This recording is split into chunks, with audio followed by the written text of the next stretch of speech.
So hello mga Kamitsu. So good day sa inyo. So ang topic natin ngayon ay paano ba ang mag-apply ng auto loan ngayong 2024. So kasi nga iba-iba yan, no? Depende yan sa sitwasyon ng bansa, sitwasyon ng ekonomiya. Ganun po yan mga Kamitsu. So kailangan nating sumabay. So bago to, so kung ikaw ay naligaw sa aking channel, mas maigi mga Kamitsu, mag-subscribe na po kayo para updated kayo sa mga auto loan tips ko. Kahit na hindi pa kayo mag-auto loan, at least may kilala na kayong agent na handang tumulong sa inyo mga Kamitsu. Kaya ano pa hinihintay nyo? Mag-subscribe lang po kayo. I-share nyo po itong video ko sa Facebook nyo nang sa ganoon marami makaalam. Okay mga Kamitsu, welcome back. So, paano ba mag-apply ngayon? Siguro umpisahan natin yan. Kung mag-apply ka, napanood mo itong video na to, interesado kung mag-apply, nandiyan dyan sa description ng video na to ang aking personal messenger. So, i-click nyo lang yan at madadirect na kayo sa aking Facebook account. So, pwede tayo mag-usap dyan. Mas madali kasi magpasahan ng mga dokumento dyan. Actually, mga pictures lang naman ng mga documents ang kailangan ko. So ngayon pag-usapan natin kung isa kang OFW. So simulan natin yan. So kung OFW ka mga Kamitsu, ang requirements dyan ay mag-a-assign ka. Kung onboard ka, seaman or bailan ka naman, nasa ibang bansa ka talaga, mag-a-assign ka ng magiging principal mo. No? Kasi nga sila kasi ang pipirma on behalf ninyo. So, mas maganda dyan is yung asawa kasi conjugal property yan. No need na ng SPA kasi asawa mo. Pero kung kapatid mo, magulang mo, kailangan po yan. No? Kailangan nyo pong kausapin yung pagiging co-maker nyo na nasa abroad. Na once na na-approve kayo, magpapasa ng SPA form ang bangko doon sa OFW at pipilapan niya po yon at dadalhin niya sa embassy kung saang bansa siya na sa Philippine Embassy para ipakonsularize yung SPA. So mayroon niyang payment. Tapos saka niyo yan ipapadala through available na courier. No, i-address niyo yan sa opisina namin. So yun isa. Ginagawa lang po yan, SPA na yan once na na-approve na po kayo. No, mahirap naman po yung application pa lang, pinagagawa ka ng SPA, hindi po ganun yun mga Kamitsu. Kasi gastos yun. Paano kung decline? So, dun tayo sa once na-approve na po. So, at least alam nyo na po. Pero kung asawa nyo yan, remittance lang na ang kailangan dyan. Marital consent ang gagawin. Pipicturean lang po yung ipapasa sa inyong form doon sa OFW. Pipilapan niya, picturean niya ngayon yun. And then, hawakan niya. Mag-selfie picture siya na hawak-hawak niya na medyo i-extend nyo lang ganun para at least nababasa pa rin kung ano yung pinirmahan. So yun yan mga Kamitsu, maliwanag yan sa OFW. Ngayon kailangan yung magiging principal nyo may remittance, no? Mas maganda mga Kamitsu sa bangko, wag po sa mga padala center or sa mga GCash lang. Ngayon, kung meron kang naranasan nyo na yan ganyan, GCash, ganyan, i-transfer nyo sa bangko. No? Kung principal ka, i-transfer mo sa bangko mo. Para at least, yun kasi yung talagang mas malaki ang chance na ma-approve kayo. So, tapos na tayo sa OFW. Locally employed tayo. Kung locally employed ka, may mga tanong sa akin, kailangan pa ba ng co-maker? Depende po yun sa sitwasyon. No? Kailangan nyo ikwento sa akin talaga. Pagkatiwalaan nyo ako sa ikikwento nyo, buhay nyo kasi yan. So pagkatiwalaan nyo ako para malaman ko kung paano ko kayo ipapa-approve, no? Lagi nyo tatandaan. So ano ang kailangan ko dyan? 2 valid government primary ID at company ID. Tapos kung meron kayo ng COE, mas maganda. Saka 3 months payslip, ipasa nyo na. Ngayon, kung wala pa ho talaga at nagmamadali kayo na mag-apply, pwede naman po yan to follow yung COE saka 3 months payslip. Yung nga lang, may mga bangko rin na kailangan nila kompleto. May mga bangko naman na ID lang at proof of billing. Na? Once na approve, saka na lang ipoprovide yung mga kailangan. Nasa credit advice po yan. So, maliwanag na sa inyo yan, mga Kamitsu. So, paano yon kung CI? Dun tayo. CCI ka. Nag-apply na ako sa iba, walang nangyari. Meron ganyan application, nag-apply sa iba, walang nangyari. So, sa atin, nasa ano yan nasa pag-prepare o paano mo siya inahin. No? Tama ba yung Tagalog? Yung presentation ng application nyo. Parang resume yan. No? Kailangan maayos ang pagkakalagay. Saka, paano mo sasagutin ang sahod mo pag tinanong ka ng bangko? Alam nyo mga Kamitsu, system generated na kasi ang bangko. So, pag sinabing system generated, once na in-encode na yan sa system nila, mismo yung system nila may kakayahang mag-reject. May AI na yan. Pag ang sahod mo ay hindi tugma sa hinahanap dahil base yan sa unit. Kung ang monthly mo is 15,000 a month. So, monthly amortization niya so kailangan times 3 yun. So, dapat nasa 45,000 ang sahod mo. Ay, paano yan? 32,000 lang ako. That's the time na kailangan mo ng co-maker. No? Pero bago natin pag-isipan yung co-maker, tingnan muna natin yung side mo. 32,000 ang sahod mo. Meron ka pa hong overtime dyan na pwede natin dagdag kasi hindi nakalagay sa COE yun nasa payslip. So, minsan kailangan yun, yung payslip. Then, 13-month pay. I-divide natin. Lagay natin sa sahod mo. 14-month pay. Divide. Dagdag mo, di tumataas na. Ganun yan. No? Minsan may mga allowances na hindi rin declared. No? Ilagay natin. Doon lang kami sa tama. Diba? Hindi naman natin gagawin yung walang trabaho, bibigyan ng trabaho. Hindi yung ganun yun. No? Magikero tawag doon, hindi yung sales consultant. So, doon lang tayo sa tama. Depende yan sa sitwasyon nyo, sa kwento nyo. Position. Yan pa. Minsan nalilito dyan Paano mong pagagandahin ng position? Pwede ba yan yung position ko, marketing staff lang ako. Tapos, ang sahod ko, baka hindi maniwala sa akin. Sabi may ganun So, isipin mo to. Kasi ang kumpanya kasi minsan may mga assignment lang Diba? Marketing staff. Ano ba ang marketing department? Minsan may tawag na dyan, general manager ng marketing department. Meron naman po dyan, marketing manager or marketing assistant manager. So ngayon, meron niyang staff. May mga officers yan.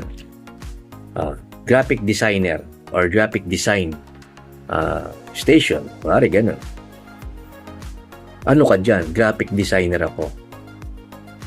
Anong inassign sa'yo? Team leader ako ng graphic designer. So ilagay natin, team leader, graphic designer. Well, ganun kasi yun mga kami. Totoo naman tawagan nila sa opisina nyo. Anong trabaho niya? Marketing staff. Ano bang mismong trabaho niyan? Ano siya? Team leader ng kuha niya. Ganun yun mga kami. Hindi mo natin babaguhin ng kung ano-ano yan. Kung ano lang yung dapat. Kung ano yung ginagawa mo, yun ang posisyon mo. Ganun yan mga Kamitsu.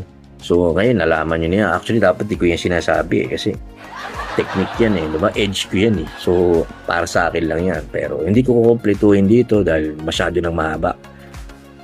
May idea lang kayo. Kaya, sineshare ko to. So, once na gusto nyo mag-inquire sa akin, mga Kamitsu, yung rate ng approval natin ay mataas.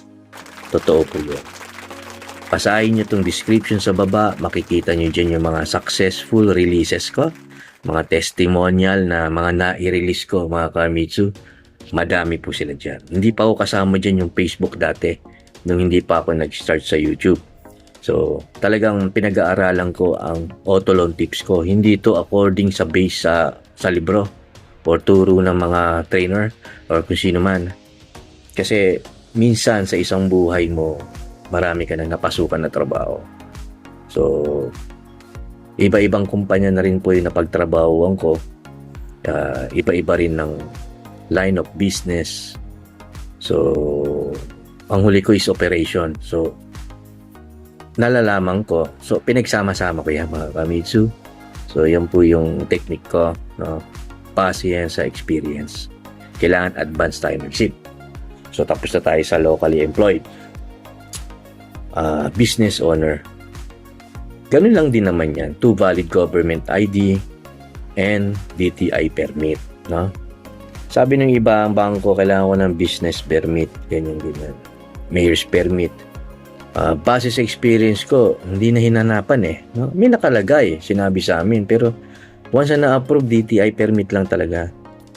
So, madali lang yan. No? Kailangan ko lang po DTI permit, 2 valid government ID, saka proof of billing. Kung hindi nakapangalan sa inyo, okay lang, pansamantala.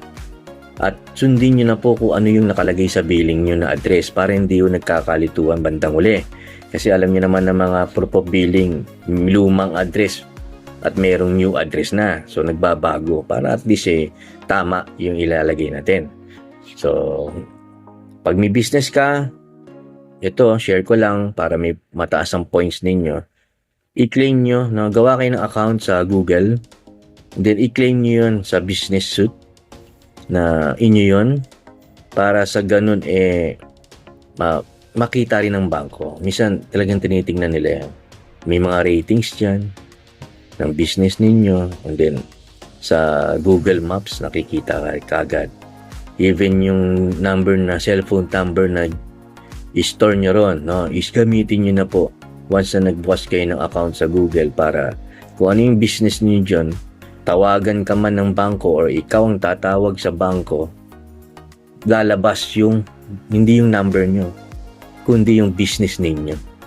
Totoo yan, mga Kamitsu. Ako, pagka ginagamit ko ang cellphone kong isa, hindi ko lang alam kung anong, kasi may Globe ako sa Smart nakalagay yung Mitsubishi all-in promos by Agent Callsen. So, yun po kasi yung Google ko. Once na iniimbitahan ko kayo, kahit anong browser yan, nagamit nyo, mapa-Google, mapa-Chrome, i-type nyo lang po yung Mitsubishi all-in promos by Agent Callsen, lalabas na po yan. Even sa Google Map at sa Waze, no, kung pupunta kayo sa opisina, malolocate nyo kagad. So, yun na po, no, mga Kamitsu. Pag-usapan natin yung freelancers. Ang freelancers kasi walang opisina dito sa bansa. So considered as parang sila OFW niyan 'Di ba? Kasi ganun talaga 'di ba? Walang opisina rito. So kailangan diyan once paano pinapadala ang sahod. Saka yung COE makakakuha ka ba? Most of the time yung mga na-release kong freelancers meron silang COE, no? Nag-request sila, nabigyan naman. And then, may transaction doon ng sahod nila na pumapasok sa Paymaya or sa GCash. I-link nyo na kagad po yan sa bangko nyo. Ihulog nyo hindi yung babawasin mo na, pasok ko sa GCash. And then, pagdating sa GCash, buwasan ko na 1,000, kailangan ko. Saka mo siya ipapasok ngayon din sa bangko mo. Medyo nagkulang na. Diba? I-declare natin, let's say, sabihin natin 60,000 ka. Then, tinransfer sa GCash mo, ginastos mo yung 10,000, so naging 50 na lang. So, ang ko dyan, ipasok nyo kagad sa bangko para at least makita ng bangko pag humingi ng bank statement, meron tayong ipapakita. Totoo yan, mga Kamitsu, na-approve ang freelancers, no? Nasa pag-uusap natin yan. So, yun lang, mga Kamitsu.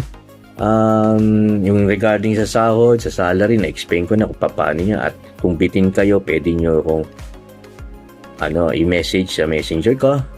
Ano pa ba? Ito pa, share ko yung parking, garage. Most of the time, alam na naman dito sa Pilipinas, wala naman, lalo sa Metro Manila Yung bahay natin, maliit, wala naman talagang parking, walang garage. So, hindi mo naman pwede yan pag tinawagan, sabihin nyo wala. Hindi, wala na kagad yung application. No?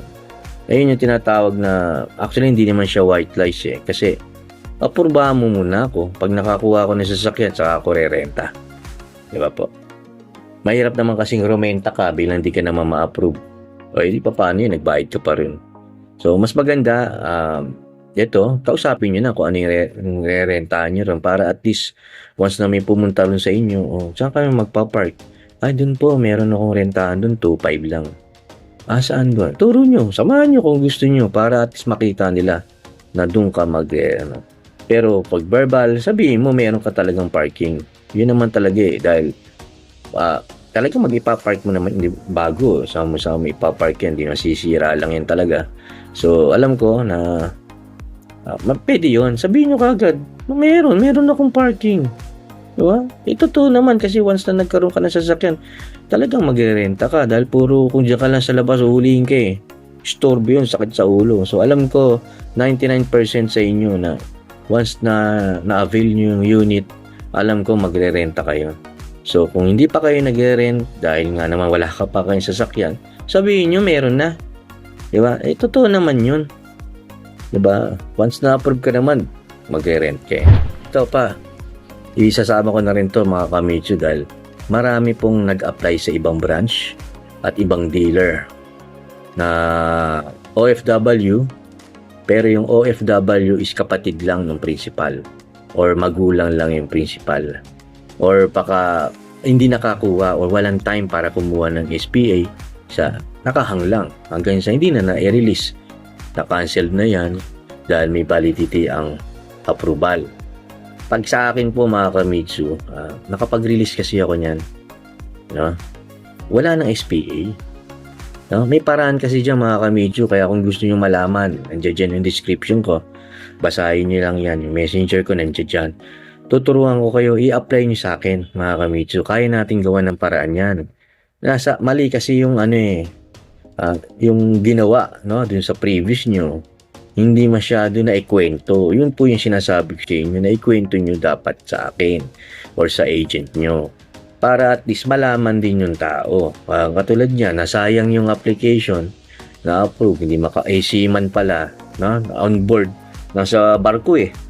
Hindi makapunta eh, hindi makasampa ng no, hindi makatungtong sa lupa, nasa dagat na. Paano kukuha ng SPA yan? Ipapa-consularize niya pa yan. So wala, naka-hold lang or na-cancelled na. Ngayon, kung naligaw ka dito sa YouTube ko, kaya kong gawa ng paraan yan dahil ginawa ko na po yan at nakapag-release na po ako, kamitsu. Kaya shoutout. Ngayon ko na sabihin kung sino eh. Basta shoutout. Itong December, na-release ko yan. So, ganyan na lang mga kamitsu. Sana malaking tulong itong ginawa kong video. Ngayon, kung gusto nyo talagang makatulong tayo mga kamitsu, i-subscribe po kayo para at least updated kayo. Dahil mas importante talaga yung Autolen tips ko. Kaya kung bago ka lang, mag-subscribe po kayo at kung luma, mag-stay mga kamitsu. Mitsubishi is waving at you. This is Agent Colson, your Mitsubishi sales executive. Looking for the best auto loan options? Mitsubishi has got you covered with our exclusive financing promo. Get ready to drive your dream car with incredible financing deals, low interest rates, and flexible payment plans. Whether you're looking for a sleek sedan, Mirage G4, a powerful SUV, Expander Series, the expandable Expander Cross, the Power Montero Sports, a monster truck like all-new Triton, or a stylish hatchback, Mirage, and L300FB Exceed for your business, Mitsubishi has the perfect model for you. But wait, there's more. Subscribe to our YouTube channel, Mitsubishi Agent Colson, today and never miss out on about Mitsubishi Auto Loan application. Valuable auto loan tips, tricks, expert advice, and exciting promo. Nyo, mga kamitsu, kung bago ka lang, mag-subscribe kayo para updated kayo sa lahat ng mga models ng Mitsubishi, mga upcoming models ng Mitsubishi, at ang importante sa lahat, auto loan tips ni Agent Colson. Napaka-effective niyan. Nandiyan dyan sa description sa baba. Kung gusto nyo mag-inquire, at pwede rin kayo manood dyan. I-click nyo lang yung mga link ng aking mga certified kamitsu, mga na-release natin. Kaya kung bago ka lang, mag-subscribe kayo at kung luma, mag-stay mga kamitsu. So, what are you waiting for? Like, share, and subscribe.